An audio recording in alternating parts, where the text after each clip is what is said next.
Ja, herzlich willkommen im Falter-Radio.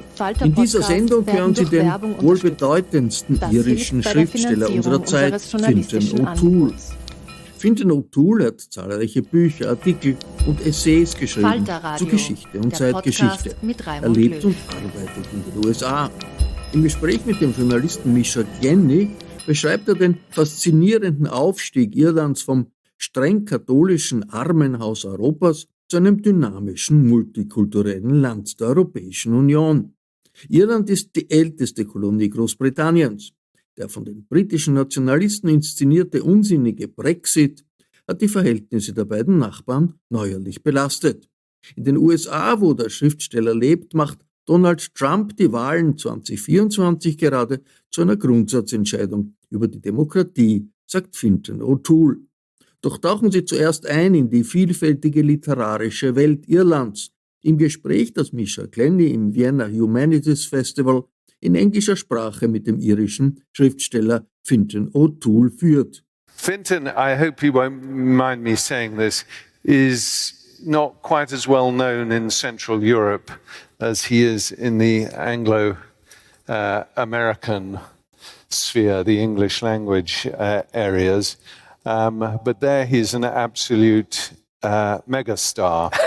So his most recent book, We Don't Know Ourselves, which is a memoir that weaves in the history of Ireland since he was born in 1958, was last year selected as one of the 5 best non-fiction books published in the United States by the New York Times. And he's written so many books that there's no point going through them all at the moment. But the point is that every book that he writes gets stellar reviews. But this is a particularly mesmerizing and compelling piece of writing about Irish history and about Fintan himself. So Fintan has worked for many years for the Irish Times, but he's also, I see you were a television journalist at one point and won. I was a very bad one, yeah. Although you managed to win Journalist of the Year award, I noticed, for being a bad television journalist. And but he's also worked a lot in the United States. You can read him regularly in the New York Review of Books. And for about 10 years, he was the drama critic of the New York Daily News. And for many, many years, he has been teaching at Princeton every year. He also is a regular guest at Cambridge University. And so it goes on and it goes on and it goes on. But today we're going to talk a bit about Ireland, a bit about America, and a bit about Britain as well. But Fintan, I want to start because you cross disciplines from politics to literature and art, theatre, obviously. I was thinking this morning about, well, let me name a few other Irish authors to start with. And I started with Swift. You could probably go back earlier than that. And then there was Goldsmith, and then there was Sheridan, and then there was Lawrence Sterne, and then you get to the end of the 19th century and suddenly you have an avalanche of incredibly well-known authors, from Oscar Wilde. Not one so well-known as Bram Stoker, who, of course, generated $1 billion industry that works today when authoring Dracula. I still wonder, maybe you'll have an answer, why he chose Whitby in Yorkshire for the place for Dracula to arrive in England. I've never understood that bit. But then all of a sudden you have Yeats, you have Shaw, James Joyce comes in. Later on you've got Beckett. I'm missing lots of people out here. Now the reason why I mention this, Fintan, is not because you have a lot of great authors up to this day. We were just discussing just now. You said that you open the New York Times book review every weekend, and there's another novel by an Irish novelist which is being praised to the hilt, and so on. But what's really important about these writers is not just that there are so many of them and they're so well known, but they often completely change the face of literature. So, I mean, just to pick Joyce and Beckett, for example, but there are many, many more. Now, if you were to compare the same population of Ireland in the late 19th and early 20th century with somewhere in England, say, it would be maybe Newcastle and Birmingham amalgamated, right? And there were some good novelists that came out of the north of England, there's no question about that. But there is nothing to compare with what Ireland produces from the late 19th century onwards in terms of genre-busting and innovative writers. And so I wanted to start at this point with you as an Irish writer who knows this terrain very well. Why does Ireland have so many innovative and landmark authors from the late 19th century onwards? It's a great question, and thank you all for being here. It's such an honor to be in this wonderful city, and such a pleasure to be with Misha, whom I've admired very deeply for so long. I suppose one way of thinking about it is that good literature comes out of problems. I was listening to the wonderful Juan Gabriel Vasquez yesterday, and his relationship to Colombia, for example, comes out of the unsettlement of that place. And Ireland is sort of perennially unsettled. It looks, if you look on the map, it's bounded. It's an island. It seems very easy to pin down and define. But its history has been one of linguistic shift, for example. So it's an interesting place where, in the middle of the 19th century, the majority of the population spoke Irish, a language which has no relationship to English whatsoever, and a very, very old literature. The oldest non-classical European literature was in the Irish language, and then that language collapsed really in the 19th century, but inflected and infused the way Irish people see English and think about English, and talk English and speak English. Yeah. So I think if you have that kind of language shift, there's an awareness of language as an unnatural thing. You think about it as something that you can play with, and that is also problematic. And one of the things that Irish writers always do is make it difficult to express themselves. They're always creating stylistic problems or problems of narrative. They don't like it when it's too easy, and that actually does produce interesting literature. I think also then the relation to the English language is complicated by mass migration. So it's also has been a diaspora culture for a long, long time. When I was born, there were only 2.8 million people left in the Republic of Ireland. In 1840, there were 6.5 million people in that area. There's nothing quite like that where the population has gone everywhere. And I think that also produces a certain kind of self-awareness, where what does it mean to be Irish in this very fractured kind of context? But also it means that you're kind of feeding in everything. The Irish can play with everything. They can play with Britain, of course, which they do. There's that long tradition from Swift, as you say. It's a satiric tradition. It's a subversive tradition. Shaw, Wilde, all that, is very much there. A kind of comic subversion of Englishness is one of the things they can do.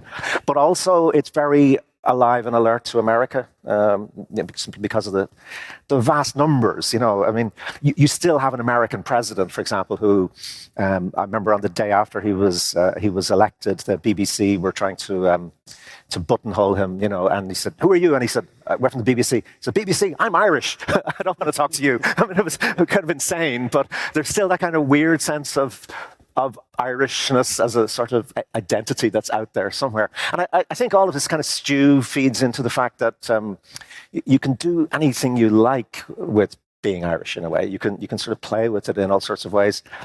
And then more recently, you've had two things. You've had, I would say, if you wanted to have a formula for how do you produce a lot of very good novelists, you need the right mix of good country, bad country. Good country is that Ireland actually invests quite a lot of money in the arts and in literature, and that does make a difference. There's no huge mystery about this. If you support people, if you give them a context, if you give them encouragement, it works. And Irish writers now stay in Ireland by and large because they don't pay much tax on their earnings. There's lots of very good magazines, and there's an infrastructure where the people can publish. Young writers can publish. So Sally Rooney, for example, who would be the biggest commercial success, I suppose, from Irish writing in recent years, was publishing in those small magazines when she was 22, 23, and they're very good and they're serious and that's important. So you have that good thing, and then you have the bad. You need a lot of bad. We've had a lot of that. So Irish writers are still really only catching up with the traumas of the Northern Ireland Troubles, for example. I don't know if this is true in general, but I suspect it is, that writers novelists are not very good at writing very contemporary reflections on violence and trauma that's going on right now. It maybe takes a generation before you can really do it, and that's certainly happening. So some of the best writings coming out of Ireland now, the island, is sort of set in the 80s, 90s in Belfast or in Derry. I don't know if people know Anna Burns' novel Milkman, for example, which I think is a great novel. But that would be an example of that. And then also in the Republic, you have the backwash of theocracy. So I grew up in a country which was very theocratic. It was a Catholic state dominated by the Catholic Church, with all of the institutional repression and terror that involved. We had institutions where women were locked away, children were locked away, people who were not good Catholics, were a disgrace on society, were locked away. And so writers now those stories were silenced, and all that silence is now feeding into a way of finding expression. So you've got somehow this mix of very good infrastructural circumstances and a lot of material stuff still to deal with. A lot of material not being processed. To work with. Yeah. I'm also interested. I'm going to come back at some point to that change in Irish society that sort of mirrors the trajectory of your own life in a way. But first of all, the other thing which I think is interesting, you mention it with that shift in language, is that this is a culture which has been, although it's an island, as you mentioned, it's been living with borders. Yeah. It's in a liminal state the whole time. Yeah. Because, of course, one thing that you've pointed out in your writings of Brexit, which people in England don't really realise, is that Ireland was the first colony.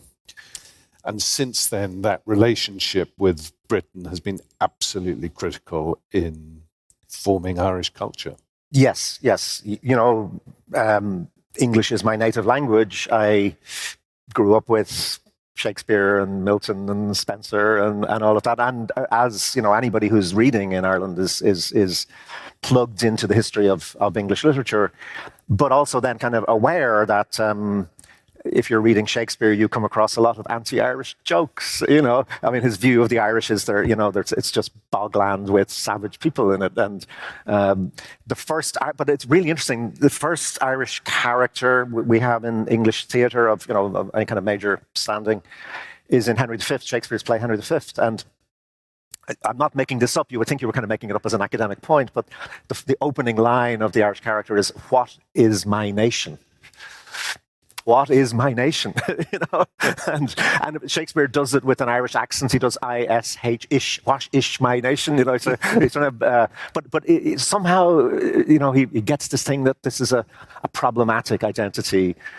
In this play, Henry V, he's trying to say, this is great Britishness. This is the formation of a British identity, and you have this kind of weird Irish character who doesn't fit in, and then sort of speaks various lines and then just disappears because you don't know what to do with them. So exactly as you say, we have this very long relationship with Britain, Ireland's very much formed by that relationship, and can't get away from it, and doesn't want to get away from it in a sense. I mean, it's just a part of who we are. It's part of our reality. The really sad thing for me is that in 2011, it was possible for the first time in 100 years for the reigning British head of state, Queen Elizabeth as she was then, to visit Ireland.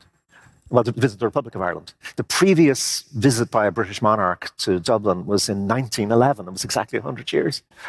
And it just could not have been possible for that to happen. And it happened in 2011, and I'm very anti-monarchist and all, but it was a very moving event.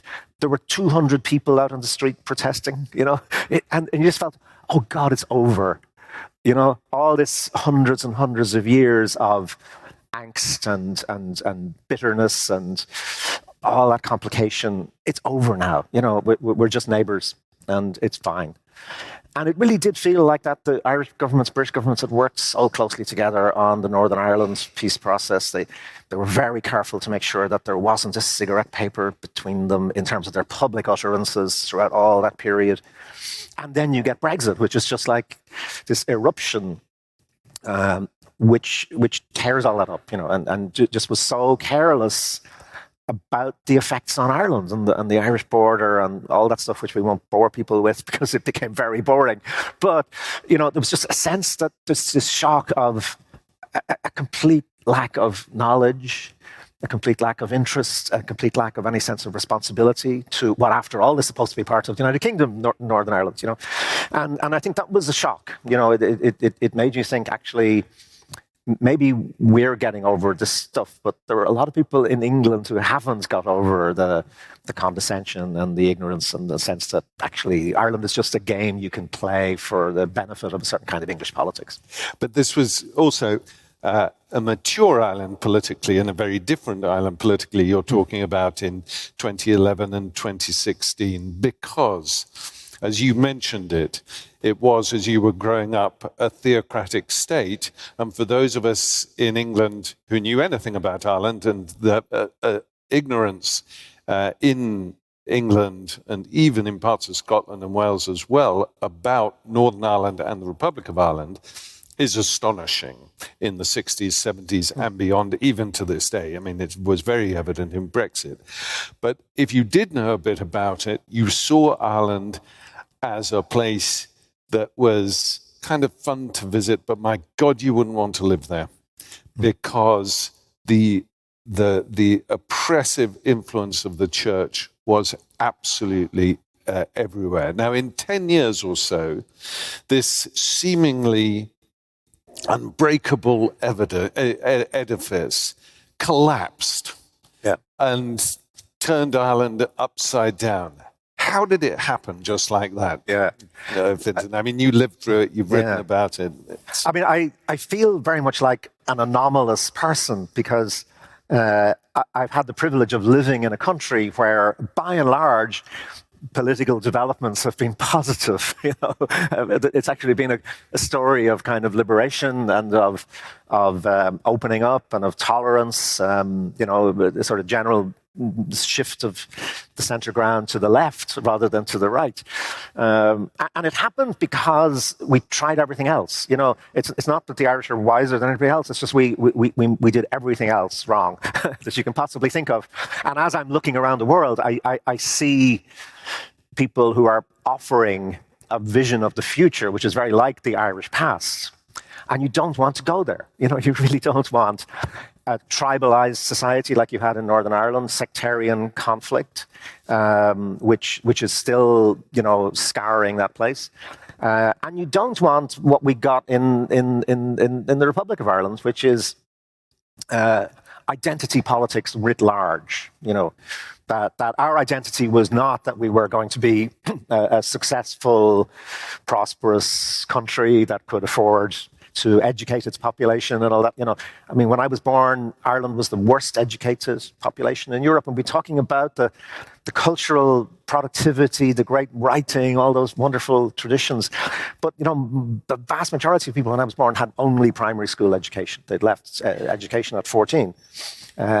there was no free second-level education. You had to pay to go to second-level education. And this was because the church was quite happy, really, to have an ignorant population because it could, through mass emigration, export people who were not happy, and through repression, it could control those who couldn't emigrate, particularly women and children. So we had this idea of a friend of mine wrote a book called "The Best Catholics in the World," which is about this period too, and it's a summation of what we were supposed to be. So you compensate for poverty, for underdevelopment, by saying, yeah, we may be poor, but look, we are spiritually, the greatest place on earth. We're a beacon to the rest of the world. If only the rest of the world could be like us, everybody would be happy, And, even while you know that you're miserable, and even though you're looking at the movies from America saying, we'd love to be like that, we'd love to have fridges and cars and, and live that kind of life. But the reality of it, was as you say, very stultifying, and also utterly hypocritical. And this is again where the writing came in. So one of the reasons why you've got such great writing from Ireland in that time is that the writers exploit the gap between the public and the private. Irish people are just like everybody else. They want to lead their lives exactly the same way everybody else does, but they have to keep up this facade of being holier than thou, literally. And so there's a huge gap between these things. And it's novels, it's plays that fill that gap, that actually allow you to understand what the reality is. But there was also an economic drive, wasn't there, that shifted this, because as you say, it was incredibly poor, the place. Yeah. And who is it who suddenly says, wait a minute, we can turn this into the Celtic tiger? Yeah, I mean, it's a bit slower than that, of course, as it always is. But in the year I was born was 1958, and you had an extraordinary young civil servant who had risen to the top of the Department of Finance, which was the most important government department. He was only 38, a guy called T.K. Whittaker. And Whittaker was looking at, he saw the cover of a satirical magazine, and the cover was a cartoon, I think, where there was a fortune teller at one side of the table and a young woman who was Ireland at the other side of the table. And the young woman was saying, get to work. They're saying I have no future. And he looked at this and he thought, that's just absolutely true. I mean, there is no future for this place. It's tried this sort of, autarkic idea of being ourselves alone, Sinn Féin, that was the political party that kind of ran the Irish Revolution. And so Whittaker, with the support of a number of politicians, really forced through a change, which was to open up Ireland to foreign investment. And this really starts in the 1960s. And it sort of moves very slowly. One of the interesting things they do is it's the opposite of the Stalinist 5-year plans. The Stalinist 5-year plans, they would set impossible goals and then shoot people for not reaching them. Whereas in Ireland, they set the goals really low because they thought, at least if we can reach the really low goals, we might feel good about ourselves, and we might start to get some confidence back. And so through the 1960s, 1970s, you do start to get increasing investment. Initially, a lot of it is German or British, or even Japanese. But over time, it becomes American. And particularly after Ireland joins the European Union in 1973, Ireland becomes an important place for European investment. So now you have, if you think of the top 10 companies in the world in 3 areas: information technology, medical technology, medical devices, and pharmaceuticals. At least 8 of the top 10 in those 3 areas will have their European headquarters in Ireland. And this some of this was tax incentives, but also they began to realize that, as I said, Ireland was the worst educated population in Europe in 58 when I was born. It's now the best educated population. 54% of the entire population has a third level degree, Michael extraordinary. It is an extraordinary number, yeah. I mean, Michael Sandel was talking last night very interestingly about, education, and do we overstate education? But in the Irish case, the confidence it gives a society which has been brutalized by bad education for so long, just to feel, actually, you know what, our kids are really smart, and that attracts inward investment. It now attracts, of course, inward migration. I mean, for me, if somebody had told me, I mean, even 20 years ago, I mean, not that long ago, that Ireland would become a magnet for people in Europe looking for good work, I would have just called in the men with the white coats. It just would have seemed just completely insane. There was no inward migration when I was, even up to the time I was 40. There was almost nothing. Now, 20% of people living in Ireland were born somewhere else, which is a very high proportion. Including quite a lot of British people. Yeah. So we've had a lot of British exiles who are exiles from Brexit, and they're really welcome. A lot of the best British writers have, decided to become Irish in their last years. Hilary Mantel, very sadly, I mean, Hilary had just bought her house in County Cork. She'd taken out Irish citizenship. She has Irish roots. Almost everybody in Ireland, including you, of course. Yes, we've got you. We should say we now claim Misha because I'm your compatriot and proud of it. We're going to do a special postage stamp with Misha on it. Say welcome. But this really struck me. John le Carré, the great English thriller writer. Probably the most English writer you can think of, really, in a lot of ways. His son sent me the last photograph that he had taken of his father, and it's a lovely photograph, of le Carré. He's sitting across the table, nice bottle of wine in front of him. He's beaming, and he's literally wrapped in the Irish flag, the Irish tricolour, and it's a really strange photograph. But and his son was telling me that this really meant a lot to him. It wasn't just a kind of protest against Brexit, or because this is the truth, isn't it, of identity, that his mother left home when he was 5, and this had a huge effect on him, and he never really knew his mother, and then thinking about his mother was Irish. And through this process of, trying to establish that he could get Irish citizenship, he has to think about his mother and his grandmother and where he comes from. And all of this to me is just a wonderful demonstration of the openness and flexibility of identity. And God, if there is anybody that needs open and flexible identities, it's us, because we know exactly what the opposite's like. We know what it's like to live through this zero-sum game of identity politics, where you just get, two tribes who define themselves by not being the other one. And I suppose this process of economic change, this process of inward migration, allows you to not so much stop the us and them thing, but to start thinking about the us bit rather than the not them bit.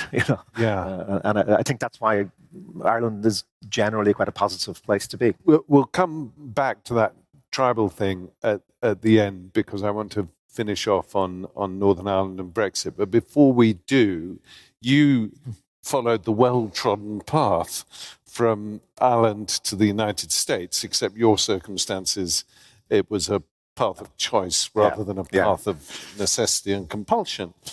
And as you mentioned, the Irish identity in the United States was problematic when it started, but has become, a very powerful identity in the US. Joe Biden, when he traveled recently to Ireland, spent about half an afternoon in Belfast, couldn't wait to get out, and then spent literally 3 days partying in Ireland. As far as I could see, it was one big presidential jolly. Yeah. And this means that the world to people like Biden. Of course, you now have a backlash amongst Catholics of Irish heritage in the United States who are turning out to be in the vanguard of conservatism in the US, which is an interesting phenomenon. What did you find there when you arrived? What did you expect to find? And has the trajectory of the United States in the past 25, 30 years or so surprised you in terms of just how sinister some of it has become? You know, when I went there first, I mean, it was Obama's America, you know, and there was a real sense of optimism around it. You know, Obama disappointed people in all sorts of ways, but it's still an extraordinary historic moment, and he had real achievements, and there was a sense that this was the direction it was going in, really. You know, I think the Republican Party published what it called its postmortem on that election, the second election, Obama's second election. And you thought, oh, good, they're doing postmortems. It means they know they're dead, you know. And gradually you realize that actually I don't know if you remember, but they published this big postmortem, the official document the Republicans published, saying, we've got to change or we're dead. We've got to become more open, more liberal, more tolerant of people of color, and, you know, stop all this very negative stuff, you know. And then a lot of billionaires said, no, actually, there's another way of doing this, right? Which is to be post-mortem, you know, to actually be a zombie democratic force, you know, which you take the democratic life out of it, you take the optimism out of it, you take the sense of American promise out of it, and you turn it back. I mean, Trump didn't come from nowhere. I mean, remember, the billionaire class in America was funding the wonderful American phrase astroturf movements. You know, as they said, it's got fake grassroots. You know, the Tea Party, all of these movements who were anti-government, anti-state, anti-tax, but also gathering sort of dog whistle stuff around Obama. You know, Trump doing the birther stuff. So Obama wasn't really born in America; he was really born in Kenya, and therefore he's an illegitimate president. You know, a lot of that stuff kind of going on around. Brilliantly documented in Jane Mayer's book Dark Money about how this was a long-term program. Absolutely, you know, it's a serious business, and. So yeah, one of the things you were very struck by going from Europe to America is exactly that sense that you have very organized forces who are thinking long term, you know, and who are thinking strategically about how you change the political game. So the Republicans realized that they cannot really win in any long term way through democratic elections. They lose them, you know, they lose the popular vote. So you then have to become post-democratic. There is a logic to that, you know, which is you gerrymander, you use the electoral college, this mad system, to say, well, it doesn't really matter if we don't win the popular vote because you can still be president. And ultimately, of course, you attack the democratic process itself, which it ends you get Rupert Murdoch on board. Absolutely. So you know, I was very struck by all of that and trying to make sense of it. And I mean, the other thing, which is just, I mean, it's very, very obvious, but if you come from a small country like Ireland or Austria, you know, the scale of American politics means that you have no connection to it. You know, there is no real connection to national politics. You know, I was very struck last night, you know, the president of Austria was there, you know, and this would not be unusual in Ireland. You know, you'll bump into the prime minister. You know, there's a sense of locality, of connection. In the United States, I mean, you won't see your state representatives, never mind the national ones. And so what that means is that you get this exaggerated performativity. Everything is secondhand. You know, everything is about how it's presented. Everybody's known this really for a long time, and particularly with, you know, the TV. But you could see that being just hyped up, of course, with social media. You know, and one of the things that's fascinated me and appalled me, you know, is the way in which politics has become completely aestheticized. You know, and this is spread. I mean, Boris Johnson was a fictional character. So much of the far right, it's entirely performative. It's knowing. Everything is in inverted commas, and of course Trump does that brilliantly for his audience. They find him very funny. They find him very entertaining. They enjoy the business of outrage, and so the worse he gets, the more fun it is. All of that going on. And you keep thinking of Walter Benjamin's famous warning in the 1930s that the aestheticization of politics is fascism. That's what happens when politics becomes more and more like bad art. And one of the things I was thinking about with this is that, as an old drama critic, the Greeks, if you watch a Greek tragedy, right, one of the most basic things that happens in the structure of that is the relationship between revelation and reversal. Right? When something is revealed, Oedipus slept with his mother and killed his father. Right? Oedipus can no longer be king. The revelation leads to a reversal of power. And one of the things that this new politics has broken, and you could really see this in America, but I think it's become more general, is that you can reveal anything and there is no reversal. And for somebody, if you spent all your life in journalism, and I grew up idolizing Woodward and Bernstein, I did an event a couple of years ago with Woodward and Bernstein, and I thought, wow, I was like being with the Beatles or something, but what they stand for is this, is really the great democratic myth, which is the emperor's new clothes. Hans Christian Andersen's story that we just say the emperor has no clothes, and then everybody says, oh by God, he doesn't have any clothes, and then the emperor has to run off, and now it's the emperor's stark naked, and what are you going to do about it? So what? Isn't it funny? Isn't it amusing? The more naked the emperor is, in a way, the more that's mistaken for authenticity. So. One more question on the US, because time is flying by so quickly. How critical is this next presidential election going to be for the United States and for the rest of the world? Oh, it's almost unthinkably so. I mean, it's almost unbearably tense to think about how high the stakes are. The one thing you can give Trump is that he's increasingly open about what he intends to do.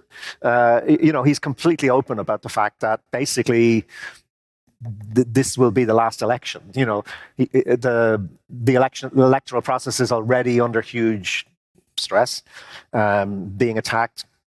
I heard a figure the other day that something like 20% of election officials have resigned in America, and people who actually run the elections on the ground, because they're intimidated. They're scared. It's not worth it. They don't want to do it anymore. So, the democratic process will be gone. He said the other day that he's going to charge the television stations that don't like him with treason. He's going to go after them. CNN, and all those Comcast stations that are not sufficiently loyal. He has said that Mark Milley, who was the chair of the Joint Chiefs of Staff, who was just resigned, the general, should be charged with treason. For not supporting Trump. Milley, a good answer to this was Milley, who was the chairman of the Joint Chiefs of Staff. I never thought I would end up looking for progressive inspiration from the chairman of the Joint Chiefs of the American military. But Milley, in his retirement speech to graduates at West Point or somewhere the last week, made an extraordinary speech. And he said to them, "You do not take your oath to a country. You do not take your oath to an army. You do not take your oath to an ideology. You do not take your oath to a would-be dictator. You take your oath to a constitution." And the fact that the outgoing head of the American military feels it necessary to say to young soldiers and sailors, to remind them that the oath that they're taking is to a constitutional system, tells you just how high the stakes are. And of course, we know what the consequences of Trump being elected would be for Ukraine. We know what it would be for the continuing attacks on the European Union and the undermining of those institutions. I'm still quite optimistic.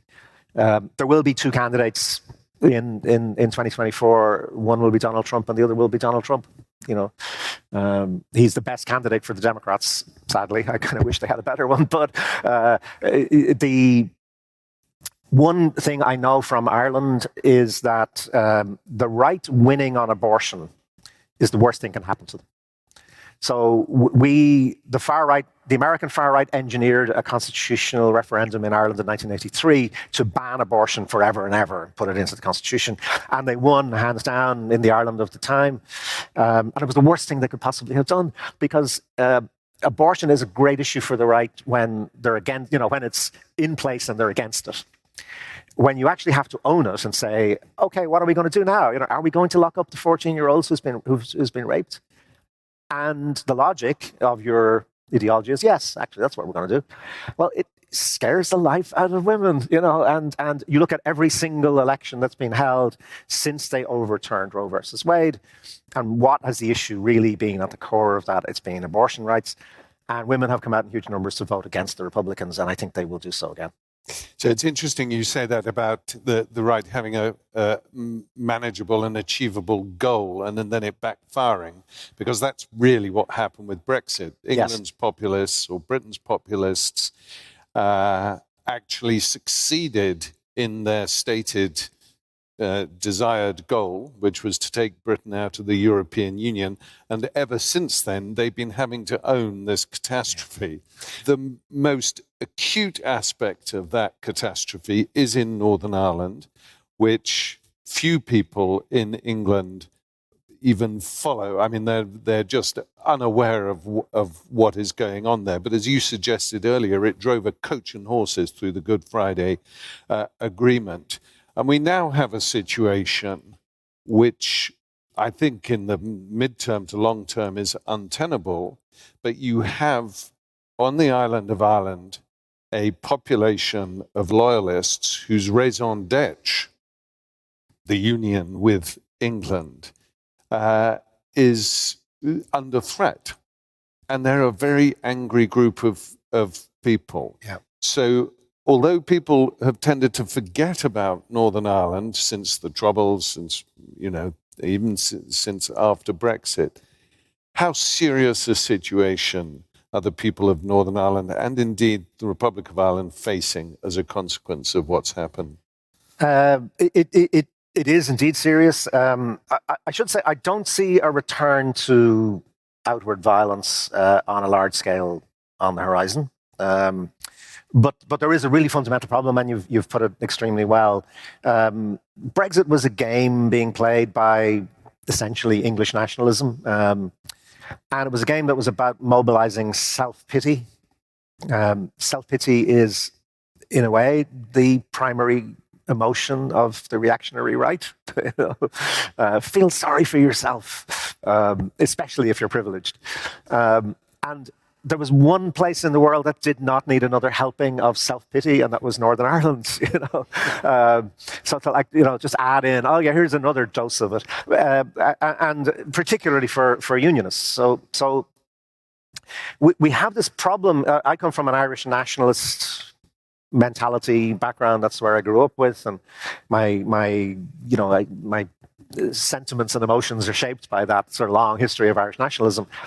But you really don't want to have a minority on the island which is disenfranchised, which sees no future for itself, which really doesn't have any sense of self-interest or leadership, and that's really what we've got. Brexit was a sort of a drug that unionists in Northern Ireland could inhale, that gave them the illusion of sort of super Britishness for a little while. They didn't have to deal with the complexities of living in Northern Ireland with a Catholic population which thinks differently. And, there was a high, there was a sugar rush.